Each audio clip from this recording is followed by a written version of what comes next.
Magandang araw mga kapatid, mga kababayan. Welcome to my small channel. This is EJ Morse. Thank you for joining me today. Lalong-lalo na yung ating mga kababayan sa iba't ibang panig ng daigdig at ang ating mga kababayan dito sa iba't ibang panig ng Pilipinas. Doon po sa mga bago lang dito sa aking channel, kindly subscribe, kindly hit the notification bell, pati na rin yung like button. At pakishare na rin po para lumaki ang ating community. Bago tayo magtuloy-tuloy, as usual, yung ating EJ Morse prayer.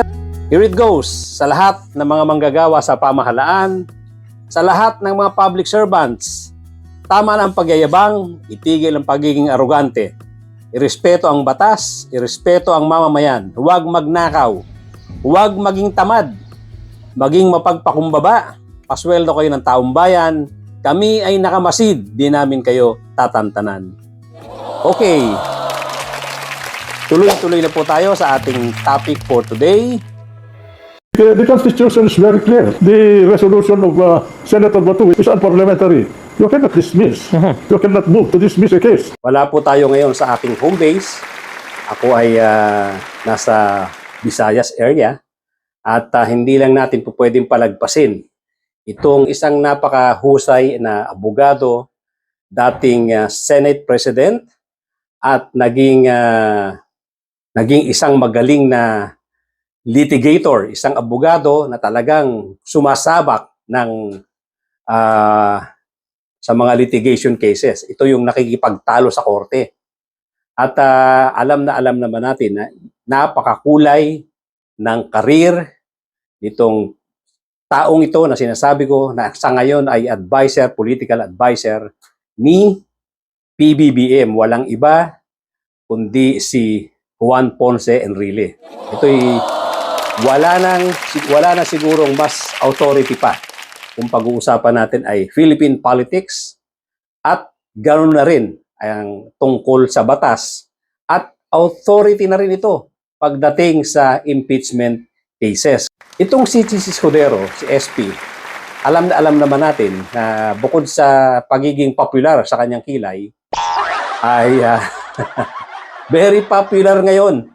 Talk of the town itong si SP Chis dahil sa pagiging defiant niya, sa pagiging matigas sa kanyang paninindigan na kung iisipin natin ay parang ina-assume niya na talagang dahil sa pagiging SP niya, pagiging Senate President ay feeling niya siya na ang pinakamagaling. Alam mo, itong impeachment na to, tulad nung dati, maraming pinanganak na matatalino at magaling kaugnay sa batas. Yung mga nagsasabing at nagpapakilalang eksperto daw sila. Sa dami ng magaling at nagmamagaling kaugnay sa batas ngayon, isa lamang naman talagang masusunod, ang Korte Suprema. Sabi ni dating Supreme Court Senior Associate Justice Antonio Carpio, yung ginawa ng impeachment court noong June 10 ay hindi unconstitutional but irregular. Ginagalang ko ang opinion niya pero hindi ako sang-ayon. Walang limitasyon ang impeachment court. Kaugnay ng pwede o hindi namin pwedeng pagpasyahan. Nakalagay nga sa saligang batas, di ba? Sole power to try and decide. Sa aming rules o sa rules man ng rules of court, walang nakasa doon na bawal ka gumawa ng ganito o ganyan o ganoong motion. Lahat ng motion pwedeng gawin at pagbobotohan ng impeachment court. Walang limitasyon yon. May mababasa ba siya at may matuturo ba siya na bawal itong motion sa impeachment court? Bawal itong hilingin ng sinumang impeachment court judge? Wala naman. At ulitin ko, bagaman siya dating miyembro ng Korte Suprema, hindi siya isa sa magpapasya kung tama nga ba mali ang ginawa ng impeachment court. The Constitution is very clear that you must forthwith try and decide. The resolution of Senator Batu is unparliamentary. You cannot dismiss. You cannot move to dismiss a case. You cannot even do that in a bill coming from the House, changing the name of a street or a cup or whatever. More so in an impeachment case. Isipin nyo naman kung sino-sino na ang nagsalita para sabihan siya at ang unang-unang issue nga ay yung simpleng-simpleng salitang forthwith na sinasabi rin ni Juan Ponce Enrile na napakasimpleng i-interpret ito. Kahit na si simpleng tao lang, alam na alam ang ibig sabihin ng forthwith. What the Constitution says, forthwith. Anybody can understand that English. Alam na alam din naman natin na talagang nakipagtalo dito si Chis Escudero. Walang nagawa yung mga salita nila former Justice Carpio, nila Adolf Ascuna, pati yung mga framers ng 1987 Constitution, gaya ni si Attorney Rene Sarmiento, halos lahat na ng magagaling na legal luminary sa bansa. Pati yung mga organization ng mga abogado. Kaya nga, maraming tao ang nag-i-interpret nito na talagang isa siya sa ginagamit ni Sara Duterte para hindi itong impeachment trial na to ay wag matuloy. Marami nga nagsasabi na ito na nga ang pagkakataon ni Sara Duterte patunayan yung sinasabi niyang wala siyang kasalanan. Patunayan na pinupolitika lang daw siya. Ngayon, ito na nga yung best opportunity to explain herself para patunayan niya na talagang pinupolitika lang siya. Pero lahat ng kanyang mga kapanalig, lahat ng mga tao na identified sa kampo ni Duterte, lahat kumikilos sila. Ang kilos nila talagang para wag matuloy ang impeachment proceedings na to. Gaya nila Bato de la Rosa, nila Bongo, Robin Padilla, Amy Marcos. Lahat sila nagpakita na talaga ng totoong kulay na ayaw nilang ituloy or ayaw nilang matuloy itong impeachment proceedings na to. Bakit nga ba? Ngayon, ang drama naman ni Sara Duterte, gusto na daw niyang matuloy yan. At gusto niya na nga raw magkaroon ng bloodbath. Sinabihan ko rin talaga sila, really, I truly want a trial because I want a bloodbath talaga. Hindi natin maalaman kung yung bloodbath na sinasabi niya ay isang pagbubanta o kung anumang meaning ng kanyang sinasabi. Pero alam naman natin style dito Duterte yan. Style nung ama niya na si Digong Duterte na iba ang sinasabi sa harap ng kamera at iba naman talaga ang plano. Nakita naman natin kung ano nangyari dun sa pag-aresto sa kanya. Na sinasabi niya, nung una, anytime daw papuntahin na dito yung ICC. Or bigyan siya ng pamasahe, siya raw ang pupunta dun sa the Netherlands. Pero ano nangyari? Alam naman natin na katakot-takot na pambuno. Yeah. Ang ginawa, katakot-takot na drama ang nangyari bago siya maisakay sa eroplano at madala na nga doon sa The Hague. So, ganyan ang style ni Sara Duterte. Alam natin yan. Na yung kanyang sinasabi na gustong-gusto niya nang matuloy ang trial na to, alam nating hindi totoo yan. At alam naman natin na yung mga kakampi niya, iisa kinikilos. So more or less, alam din natin na yan ay parte ng kanilang plano. Sinabi din niya ni Juan Ponce Enrile na yun na nga, pagkakataon sana ni Sara Duterte to na patunayan na wala siyang kasalanan. Pero The Senate is a co-equal body of the House. The House cannot perform its job without the performance of the Senate. And the same way, the Senate cannot do anything that is valid until the House also performs its function. There is a symbiosis between them. So, Once an impeachment is filed with the Senate, we have no other choice except to hear, to try it and decide it.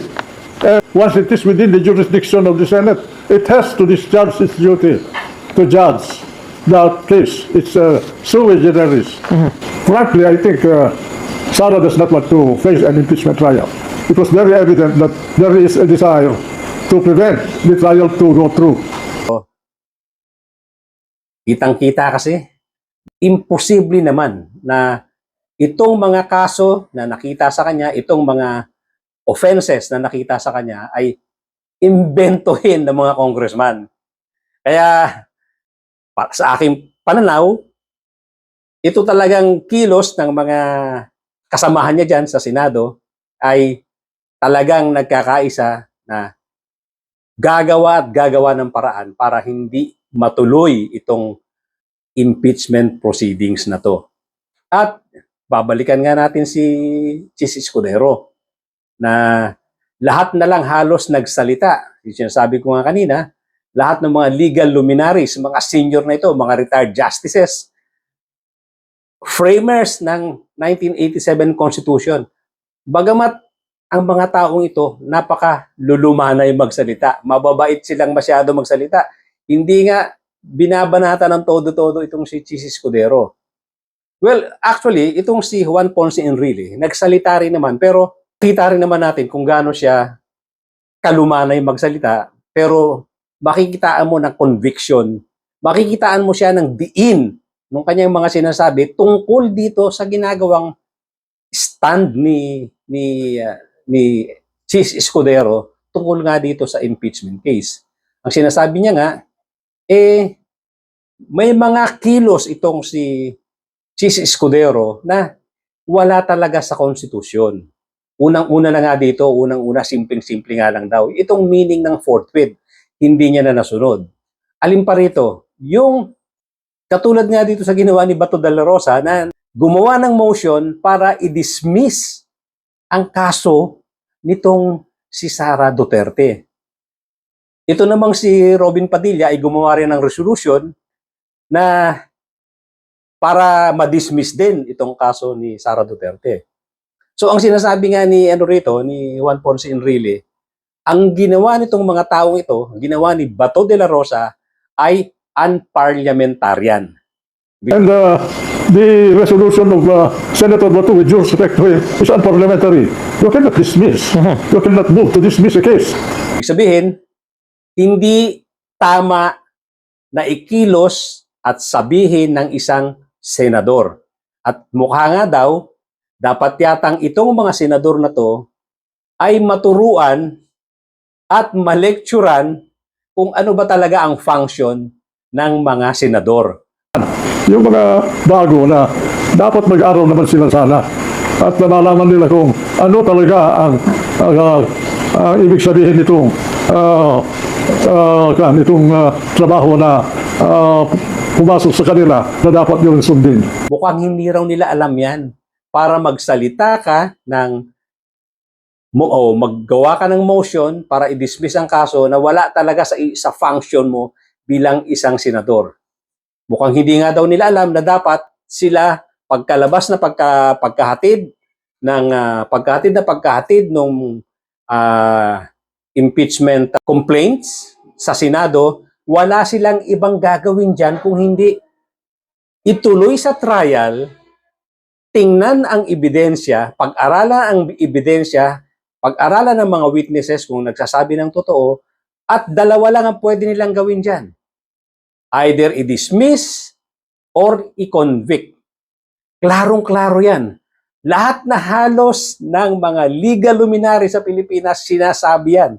Pati yung mga law schools, naggawa na sila ng mga kanilang mga manifesto, ng kanilang mga stand,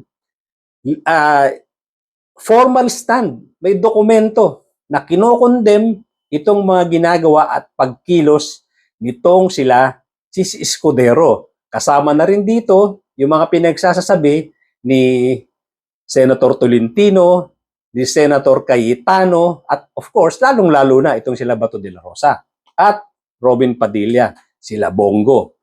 Lahat sila talagang pinagdidiinan na ng halos mga learned people dito sa ating bansa when it comes to the law, impeachment cases, at saka yung tungkol sa politika. Wala silang ibang sinasabi kundi sablay itong pinagagawa nitong mga senador na nabanggit. Nagkataon nga lang talagang minority ang nagpupush ng impeachment case na yan dito sa Senado. Itong si Coco Pimentel at itong si Risa Ontiveros. Pero napakagaling argumento nitong si Coco Pimentel nung huling nakipag-argue yan kaila Chis Escudero, kaila Bato de la Rosa at kay Cayetano. So mga kapatid, mga kababayan, pati ang mga surveys, ilang surveys na ang lumabas. Lumalabas 90% at merong isang survey, 88% something, ang nagsasabi ang mga Pilipino ay gustong-gustong ituloy itong impeachment case na to nang sa ganun magkaalaman na kung ano ba talaga, kung siya ba ay guilty or not guilty itong ating Vice President. Kaya ang nakikita talaga natin dito, hindi kayang humarap ni Sara Duterte dito sa impeachment trial na to. Sabihan ko rin talaga sila, really, I truly want a trial because I want a bloodbath talaga. Overwhelming. Nag-uumapaw ang mga ebidensyang lalabas. Na-feel na natin yan doon sa investigasyon sa lower house. Nakita natin kung gaano karami ang ebidensyang ilalabas ng mga prosecutors. At of course, alam na alam din naman natin yung kaso niya tungkol sa pagbabanta sa buhay ng presidente, ng first lady at ng speaker of the house. So yan ang mga haharapin niya. Kaya ganito na lang talaga ang kahit na pakapalan na ng mukha, kahit na sinasabi nga ni Juan Ponce Enrile, unparliamentarian na ang ginagawa nitong sila Bato de la Rosa at pati na rin si Robin Padilla. Of course, hindi niya nabanggit tungkol kay Amy Marcos, pero automatic yan. Lahat sila kasi. Isipin nyo naman, kasama ni Robin Padilla, ni Amy Marcos sa abroad. Itong si Sara Duterte, yung accused na dapat nilang later on hatulan kung guilty or not guilty. Ganun po katitindi ang pakapalan ng mukha. Wala na po silang inaalalang iba kundi yung kanilang goddess, ang kanilang diyosa na dapat iligtas dito sa impeachment cases or impeachment case na haharapin niya. Nakakalungkot po ito dahil ito pong mga senador na to, uulit-ulitin natin, pasahod po nating mga mamamayang Pilipino ito. Sila Amy Marcos, Robin Padilla, Bongo, itong sila Cayetano, lahat po sila at yung 18 senador na bumoto pabor doon sa motion itong ni Cayetano na i-remand or ibalik sa lower house yung complaint na sinasabi rin ni Juan Ponce Enrile na iba pang mga legal luminaries na walang basihan sa konstitusyon.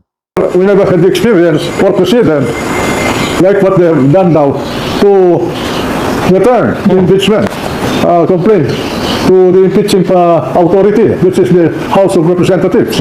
The Senate is a co-equal body of the House. The House cannot perform its job without the performance of the Senate. And the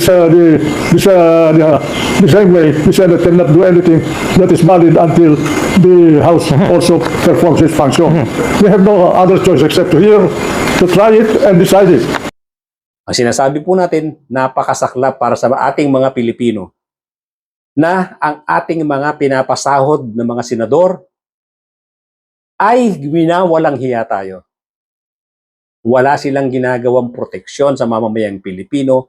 Ang pinoprotektahan nila ay isang tao. Actually, isang pamilya. Itong pamilya Duterte. Yun po ang masakit dahil isipin nyo, pakain natin halos ang mga ito. Ang lalaki ng allowances nito. Ang lalaki ng mga sweldo nito. Pag may mga committee pang hinahawakan yan, may mga additional po yan. Ang allowances niyan para sa kanilang meetings, conferences, isipin nyo allowances nila sa meetings, conferences, milyon-milyon. Ginagastusan po natin, pinifinance po natin yan. Tapos ang pinag-uusapan siguro nila palagi, yung tungkol dito kay Sara Duterte, tungkol kay Digong Duterte. And yet, mga kapatid, mga kababayan, nanggagaling po sa kaban ng bayan yan. Nanggagaling sa mamamayang Pilipino. Napakasakit po. Na wala na tayong nakitang malasakit dito sa mga senador na to. So, itong pakinggan po natin, itong mga sinasabi ni Juan Ponce Enrile dahil hindi ko alam na kung sino pa ang dapat magsalita para itong si Chis Escudero ay tamaan ng hiya. Para itong sila Bongo, sila Bato de la Rosa, itong sila Cayetano ay tamaan ng hiya. Hindi ko na alam kung sino pa ang mas gagaling, kung sino pa ang mas authority, meron pang malalim na experience, lalong-lalo na sa batas, sa litigation. Nakikipagbakpakan talaga, nakikipagtalo sa korte kung hindi itong si Juan Ponce Enrile. And yet, hindi pa natin alam kung itong mga taong ito, itong mga senador ng bayan, senador ng bayan na nagiging senador ng isang pamilya ay magbabago ng stand pagkatapos nilang marinig ang mga salita nitong si Juan Ponce Enrile. The Senate is a co-equal body of the House. The House cannot perform its job without the performance of the Senate. And the same way, the Senate cannot do anything that is valid until the House also performs its function. We have no other choice except to hear, to try it and decide it. The Congress of the Philippines will put the Constitution on a very peculiar situation. Impeachment case. And it is an accountability to the sovereign people of this country, from whom all powers of government, including the powers of the senators, emanates. This is the first time that the senator had the temerity to ask for the dismissal of an impeachment case. They are not familiar with the Constitution that they should. They do not know the meaning of the role. They are not there to legislate, which is a matter of debate. They are there as juries. Then there is something wrong with their understanding of the role. I'm afraid that with this event, the people might be prepared to really revamp the structure of the government and abolish the Senate, because it has become it has been disturbed very much by what happened. Some people may think that this is a very light problem for the country. No, sir. We are in a very dangerous situation right now. If there is an impasse, the Senate cannot command the House to do anything. They are co-equal. Neither can the House command the Senate to do anything. The House did its function. They conducted hearing, they found something wrong, and they submitted to the Senate for resolution.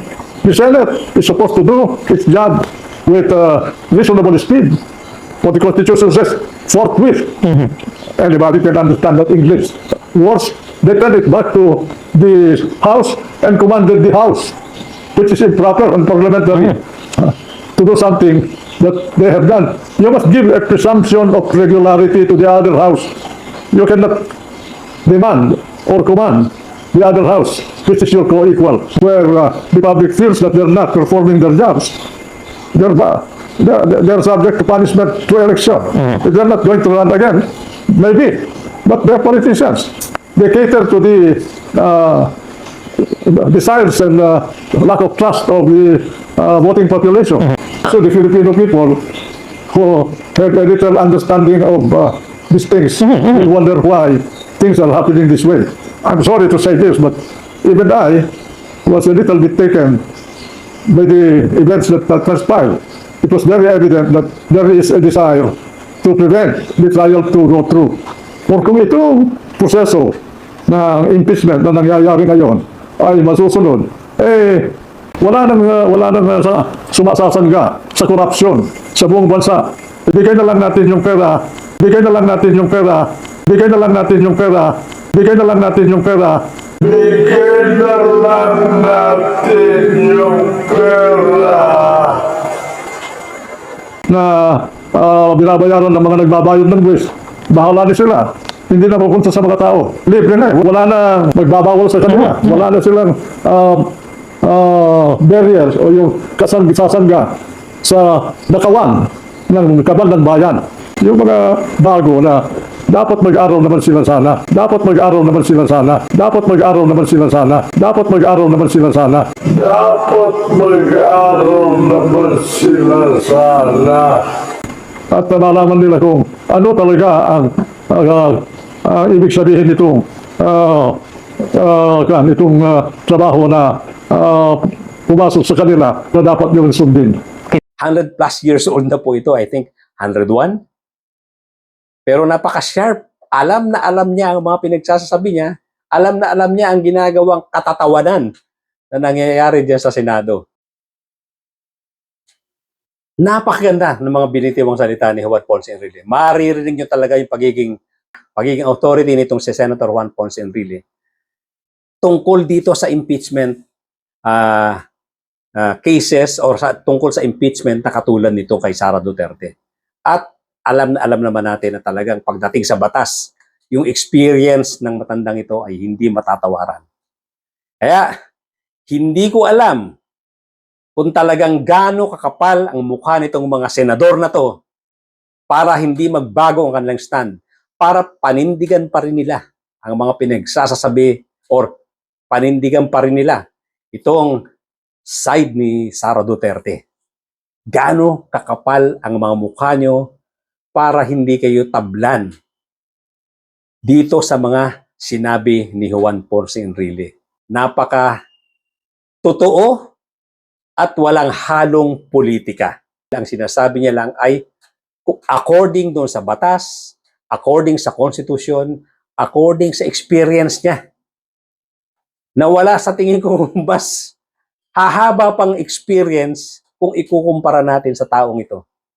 Wala nang hahaba pa pagdating sa experience, sa batas, sa impeachment, sa politika dito sa Pilipinas.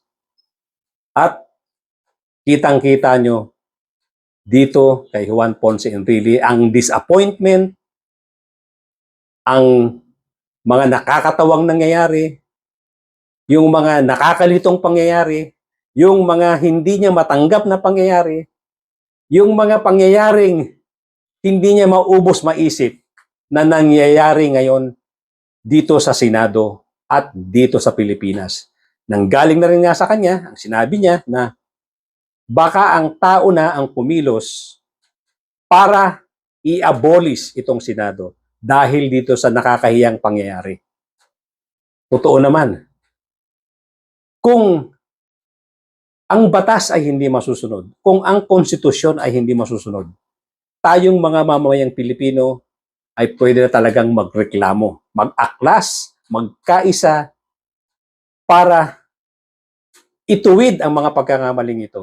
Kung hindi nila pakikinggan ang mga legal luminaries, ang mga associate justices, ang mga schools, ang mga organization, na kung iba't ibang organization ng mga estudyante, ng mga universities, iba't ibang organizations, kasama na rito yung IBP, yung samahan or organization ng mga abogado. So, halos buong Pilipinas na. Ang hindi na lang nagsasalita rito ay pamilya Duterte. Sila na lang talaga ang kumakampi sa kanila. Plus, of course, itong mga gaya nga nila, Tolentino, Chis Escudero, Cayetano, Bongo, Bato de la Rosa, Amy Marcos. At of course, pag uupo na dyan si Marcoleta, kasama nila yan. So, yun na lang po. Pero buong Pilipinas halos nagkakaisa na.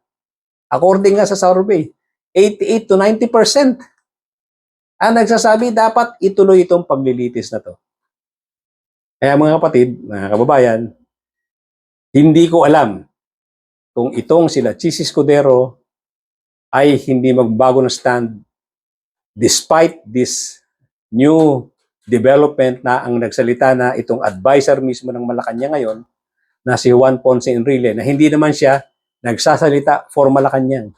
Nagsasalita siya based on his own experience as a lawyer, as a senator, as a former Senate President, at isang napakagaling na litigation lawyer.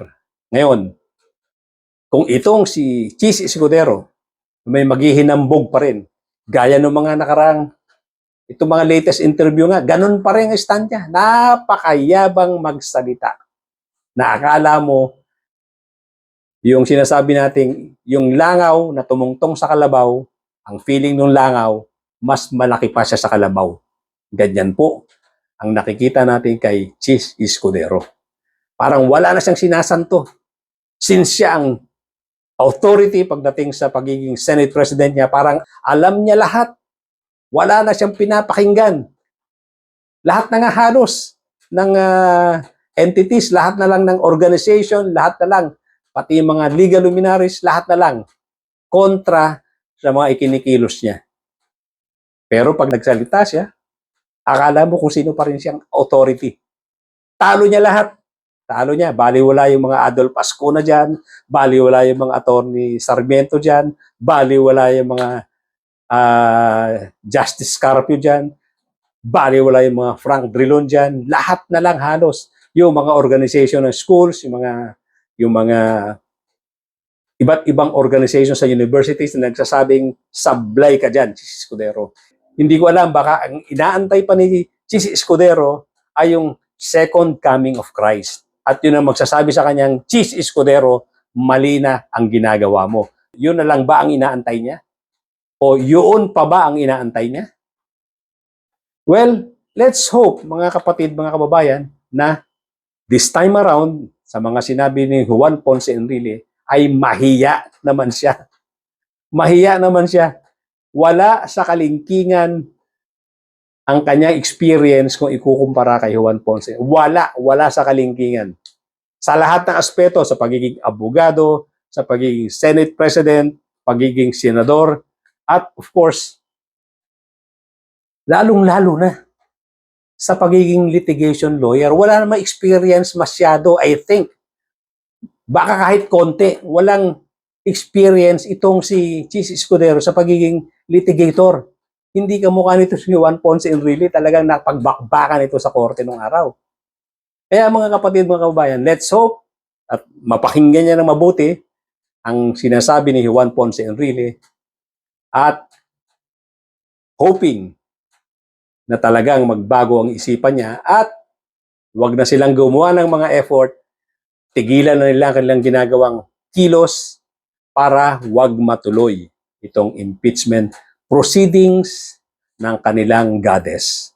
Dahil ang mamamayang Pilipino ay talagang nakamasid dito at gaya na rin nga na sinabi ni Juan Ponce Enrile, baka sobrang ma-disappoint na ang taong bayan at gumawa ng pagkilos para i-dissolve itong Senado dahil dito sa kagagawa ni Chis Escudero. Isipin niyo kung hindi wala nang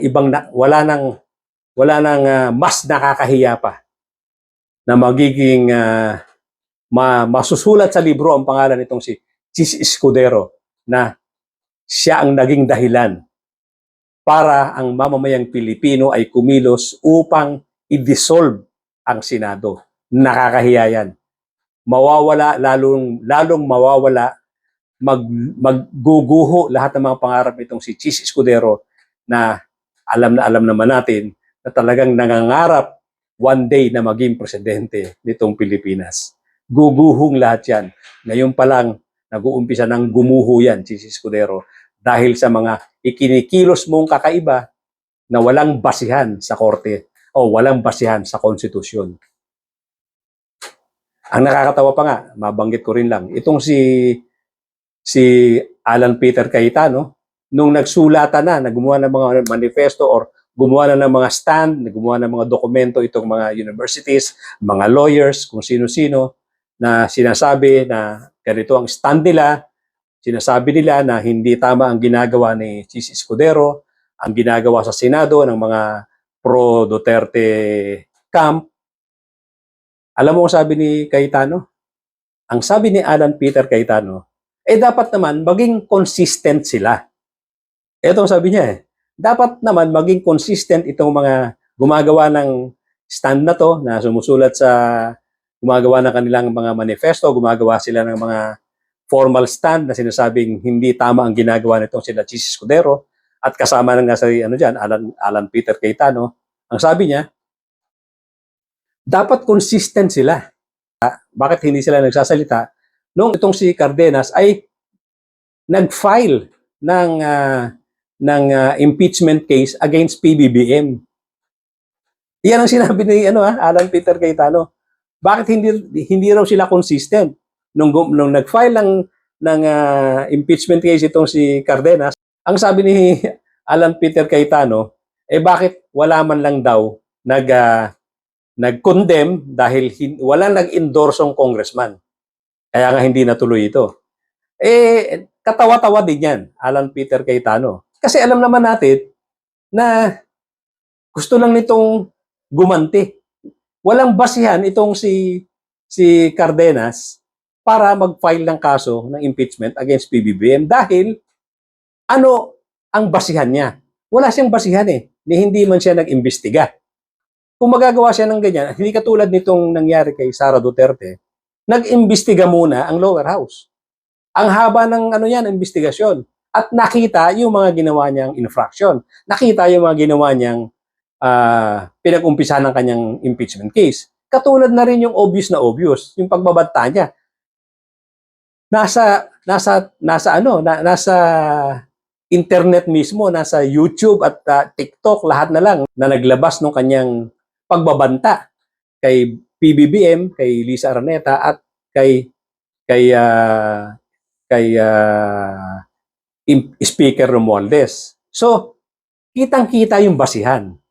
Kaya itong si Alan Peter Cayetano, wala rin akong makitang tatayuan na ground niya para sabihin bakit hindi pinansin ito ng mga congressmen. Kasi nga, ano ang pagbabasihan mo? Yun lang galit mo dahil binabanatan ka ng COMELEC. Ang COMELEC may basihan din kaya ginagawa ng COMELEC sa iyan. Wala namang pakialam si PBBM dyan. Bakit mo pa-filean si PBBM ng impeachment case dahil nagalit ka lang sa COMELEC? Anong pakialam ni PBBM dyan? Sinabi rin niya ni Juan Ponce Enrique. Ang presidente, walang kinalaman, kahit na sinong presidente, dapat wala naman talagang kinalaman sa impeachment case. Hindi dapat makialam. Walang basehan sa konstitusyon at unethical at illegal na makikialam ang isang presidente sa mga impeachment cases dahil ito ay co-equal. Co-equal branch ang Senado at ang executive, which is the seat of the president. Hindi siya pwede makialam dyan sa kinikilos ng Senado dahil co-equal niya yan. So, yun naman ang tama. Ngayon, hindi ko rin maintindihan itong stand ni Cayetano na sinasabi niya na wala naman talagang basihan itong si Cardenas para mag-file ng impeachment case. Anong investigasyon ang kanyang ginawa para umabot siya diyan sa pagpa-file ng impeachment case against PBBM? At alam naman natin na gusto niyang gumanti, pero ang ginagantihan niya maling tao. Wala namang pakialam si PBBM sa impeachment na hinaharap ni Sara Duterte. Wala. Actually, ang stand niya nga, hindi nga rin nagugustuhan ng maraming tao. Yung sinasabi niya, ayoko naman talaga ng impeachment. Pati ako. Ang sabi ko nga sa akin, sinasabi ko sa iba kong episodes na dapat hindi na lang nagsasalita si PBBM na ayaw niya ng impeachment.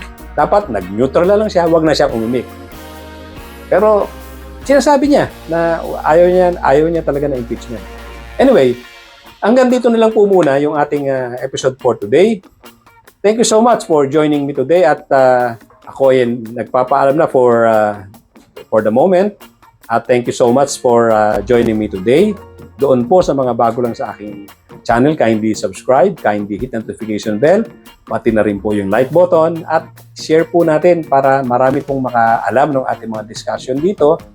Lumaki ang ating community at magkaroon tayo ng idea kung ano talaga ang nangyayari dito sa ating bansa. Thank you so much once again at mga kapatid, mga kababayan, magpila kita po tayo.